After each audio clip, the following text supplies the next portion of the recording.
Наслідки глобальних змін клімату не оминули країни Карпатського регіону, які знаходяться в центрі європейського континенту. Щоб адаптуватися до нових умов клімату, ми повинні зробити природу нашим першим союзником. В Карпатському регіоні першим нашим союзником є ліс. Ліс суттєво впливає на клімат, а клімат – на ліс.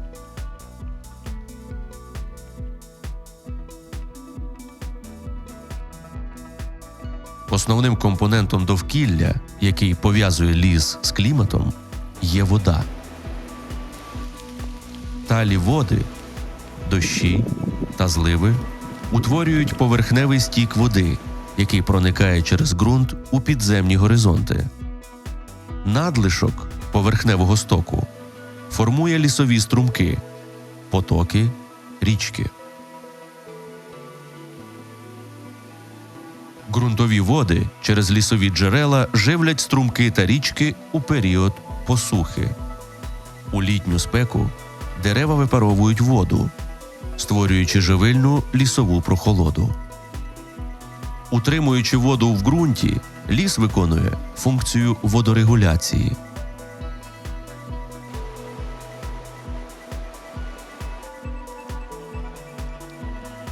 В останні десятиліття Карпати стрімко втрачають воду.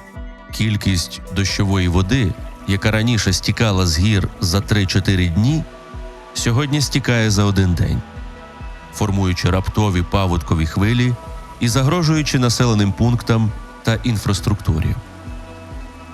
Рівень ґрунтових вод падає, висихають лісові джерела та мочарі, які раніше живили струмки та річки.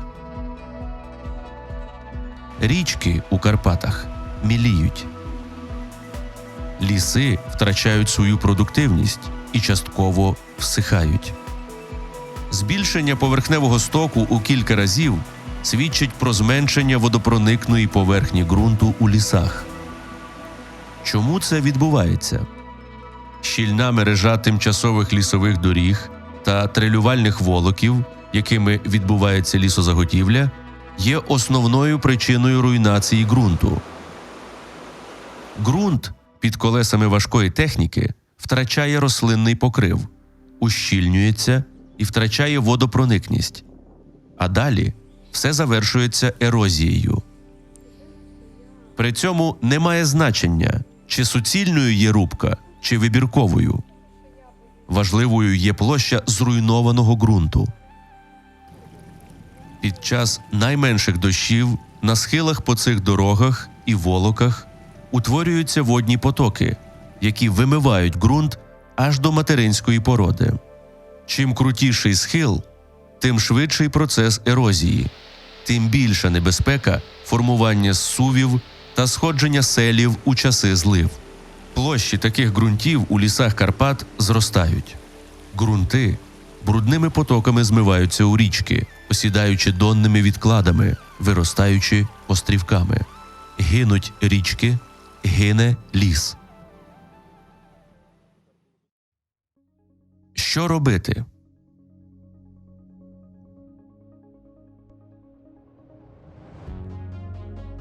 Впроваджувати заходи, які зменшать поверхневий стік опадів і збережуть воду у лісі. Досвід карпатських країн, які є членами ЄС, доводить, що це цілком досяжне завдання. У Словаччині постійні лісові дороги в лісництвах будують, облаштовуючи бічні водостоки та поперечні водоперепускні лотки, які перехоплюють воду з дороги і направляють її до лісу. Це дозволяє вберегти дорогу від розмиву водою та затримати воду в лісі. Таким чином, вода у річки потрапляє поступово. Вона встигає насичити вологою ґрунт і підземні горизонти та профільтруватись. Для затримання поверхневого стоку в ярах чи тимчасових потоках будують каскад загати із дерева, каменю чи бетону.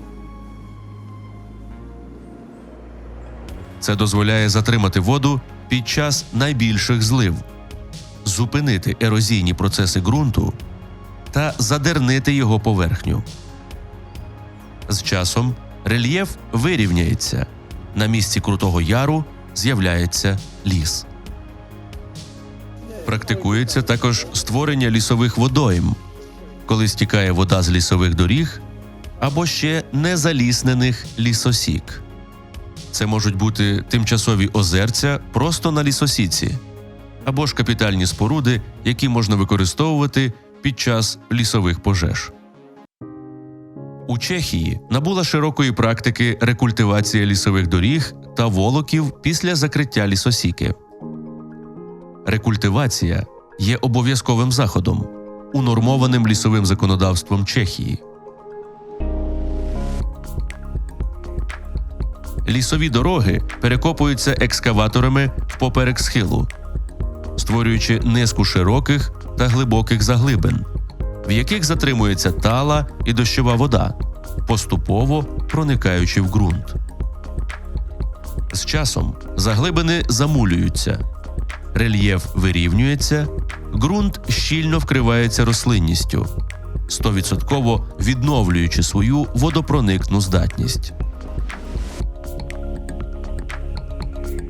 У місцях, де є зруби, а лісова дорога ще не раз буде використовуватись у найближчі роки, проводяться заходи з відведення потоків води з дороги у ліс або на лісосіку, де відбувається лісовідновлення. Ця вода дуже потрібна молодим саджанцям.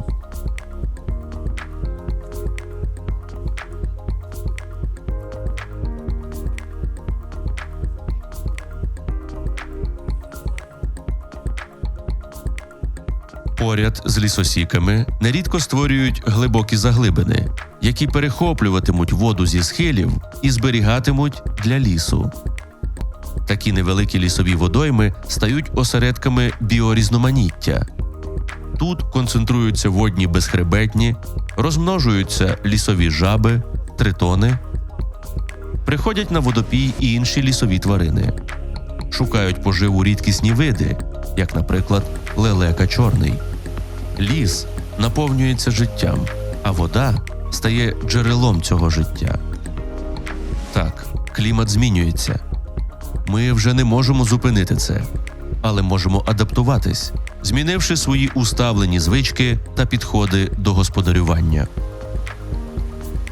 Для Карпатського регіону важливо змінити у першу чергу підходи до господарювання у лісах.